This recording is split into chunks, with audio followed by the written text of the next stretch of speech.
হরে কৃষ্ণ। তো এখন আমি জয়পতাকা মহারাজ সম্বন্ধে কিছু বলবো।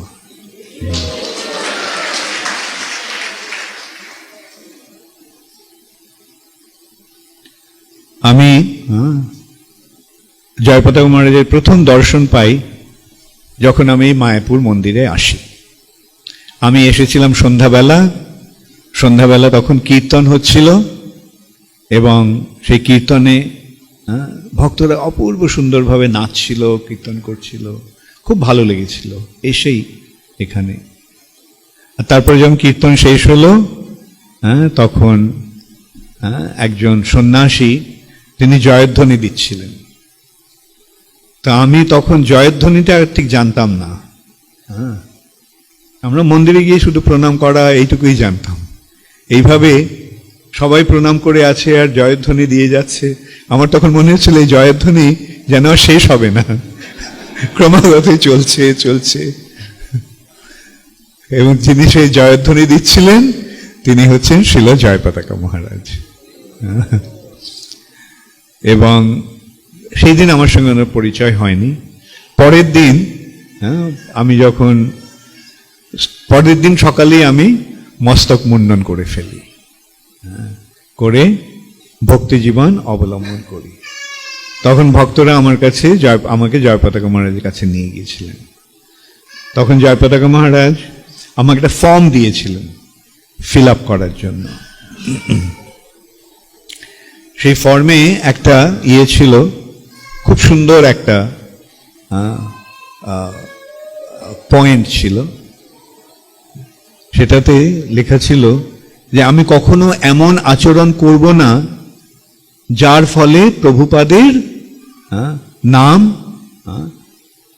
নামে কলঙ্ক আসতে পারে বা প্রভুপাদের নাম প্রভাবিত হতে পারে। মানে আমরা এমনভাবে আচরণ করব যাতে প্রভুপাদের সম্মান অক্ষুণ্ণ থাকে, প্রভুপাদের মহিমা বর্ধিত হয়। সেই পয়েন্ট আমার খুব ভালো লেগেছিল। আর সেই ফর্মে আমার ঠিকানাও দিতে হয়েছিল। তো ঠিকানা ছিল। তো এরপরে আমি বাড়িতে না বলে আমি চলে এসেছি। আমি প্রায় বাইরে চলে যেতাম, কিন্তু তার কিছুদিন পরে আমি ফিরে গেছি। তখন আমি একদিন তারপরে আমি কিছুদিন থাকার পরে আমি বাড়িতে লিখেছিলাম আমার বাবার কাছে যে আমি এই ইসকনে যোগদান করেছি। তো বাবা লিখেছিলেন যে ঠিক আছে, তবে তখন আমার এক ভাইয়ের বিয়ের ছিল। তো বলছে অন্তত তুমি বিয়েতে এসো, তুমি না এলে খারাপ দেখাবে। আর সেদিন হয়েছিল যে আমার সঙ্গে এক ভক্তের একটু মনোমালিন্য হয়, আমার এক গুরু ভাইয়ের সঙ্গে। আর সেই একদিকে গুরু ভাইয়ের মনোমালিন্য, আরেকদিকে ওই বাবার চিঠি, উনি আমার খুড়তুতো ভাইয়ের বিয়েতে যাওয়ার জন্য অনুরোধ করেছেন। তাই জন্য আমি কাউকে না বলে আমি চলে গেছি বাড়িতে। জয়পতাকা মহারাজ তখন ছিলেন না। জয়পতাকা মহারাজ তখন প্রচারে ছিলেন। তার পরের দিন, যাই হোক, 2-1 দিন পরে হয়তো উনি ফিরেছেন। ফিরে এসে তিনি খবর পেয়েছিলেন যে আমি বাড়ি চলে গেছি। তখন জয়পতাকা মহারাজ কলকাতায় আমার বাড়িতে গিয়েছিলেন। সেদিন আবার সারাদিন আমি আমার এক বন্ধুর বাড়িতে ছিলাম। তো জয়পতাকা মহারাজ 2-3 বার আমার ওখানে এসেছেন বাড়িতে। তো রাত্রে যখন আমি বাড়ি ফিরেছি তখন আমার বাবা বললেন এরকম জয়পতাকা স্বামী এসেছিলেন তোমার খোঁজে। তারপরে পরের দিন সকালবেলায় কলকাতা মন্দিরে আমি মঙ্গল আরতির আগেই চলে যাই।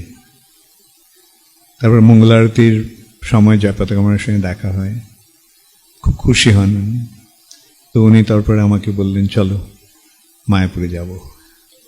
ঠিক আছে। তখন আমি জিজ্ঞাসা করেছিলাম যে আপনি আমার ঠিকানা কোথায় পেলেন? তখন উনি বলেছিলেন যে যে ফর্মটা যে ফিল আপ করেছিলে ওই ফর্মে তোমার ঠিকানা ছিল, আমার ঠিক খেয়াল ছিল না। জয়পতাকা মহারাজ মায়াপুরে তখন জয়পতাকা মহারাজ, ভবানন্দ মহারাজ দুজন কো ডিরেক্টরস ছিলেন। জয়পতাকা মহারাজ অধিকাংশ সময় প্রচারে থাকতেন, আর ভবানন্দ মহারাজ এখানকার কার্যকলাপ পরিচালনা করতেন। আমরা প্রায় জয়পতাকা মহারাজের সঙ্গে প্রচারে যেতাম, খুব ভালো লাগতো। আমরা দিনের বেলা বই বিতরণ করতাম, আর সন্ধ্যাবেলা আমরা যেখানে আমরা থাকতাম সেখানে সাধারণত কোনো ধনী ব্যক্তির বাড়িতে আমরা খুঁটি কাটতাম এবং তাদের বাড়িতে আমরা অনুষ্ঠান করতাম। সেদিক দিয়ে আমি বলবো যে অধিকাংশই যাদের বাড়িতে আমরা উঠতাম তারা অধিকাংশই মারোয়ারি। বাঙালিরা আমাদের অত আদর করে ডাকতো না। বাঙালির হয়তো ওদের ছিল যে বৈষ্ণব ডেকে কি হবে, বৈষ্ণব বলে মাছ মাংস খেও না, এটা করো না, ওটা করো না। কিন্তু সেই জন্য নিরামিষাসী যারা, তারা সহজেই এই পথটাকে গ্রহণ করতে পারে। যাই হোক, আর তখন আমি দেখতাম জয়পতাকা মহারাজ তখনই বাংলা ভাষায় মহারাজ ভাষণ দিতেন, ভাঙা ভাঙা বাংলায় বলতেন তখন। হ্যাঁ, সে তো অনেকদিন আগের কথা, 40 বছর আগের কথা।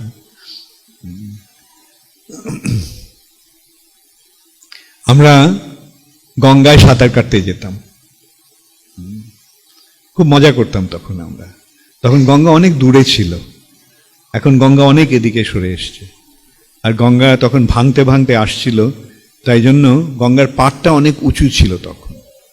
আর সেই গঙ্গার উঁচু থেকে আমরা ঝাঁপ দিতাম জলে, কখনো আবার আমরা কুস্তি করতাম ওখানে।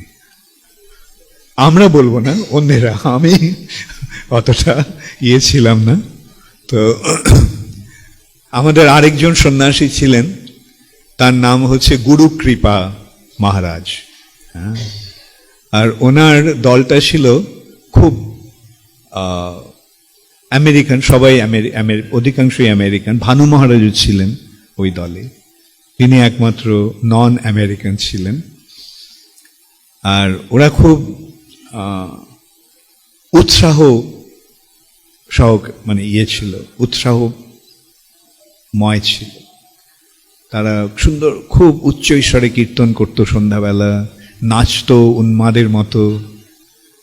এবং তো একদিন ওদের দলের একজন, যার সাইজটা প্রায় আমারই মতো, ওর সঙ্গে আমাকে কুস্তি করতে হয়েছিল। তো কুস্তিতে আমি হেরে যাই। তখন ওরা খুব মাতামাতি করছিল, ওদের দল জিতে গেছে। মায়াপুরের পরাজয় জয়পতাকা মহারাজ সহ্য করতে পারেননি। তিনি দাঁড়িয়ে উঠে বলেছেন, তোমাদের যে কেউ এসো আমার সঙ্গে কুস্তি করতে। প্রথমে ওরা কেউই আর করতে পারেনি, কেন গুরুকৃপা মহারাজও খুব একটা বড় সাইজ, মানে উনিও একটু বেটে ছিলেন, ছোট শরীর, কিন্তু খুব শক্তিশালী ছিল। তো গুরুকৃপা নিজে জয়পতাকা মহারাজের বিরুদ্ধে যায়নি, ও দলের আরেকজনকে বলেছিল জয়পতাকা মহারাজের সঙ্গে কুস্তি করতে। আর সেই কুস্তি একটা দেখার মতো কুস্তি, অলিম্পিক চ্যাম্পিয়ন হয়ে যেত ওরা। আর জয়পতাকা মহারাজ ওকে পরাস্ত করে তখন আমাদের হাততালি দেওয়ার সময়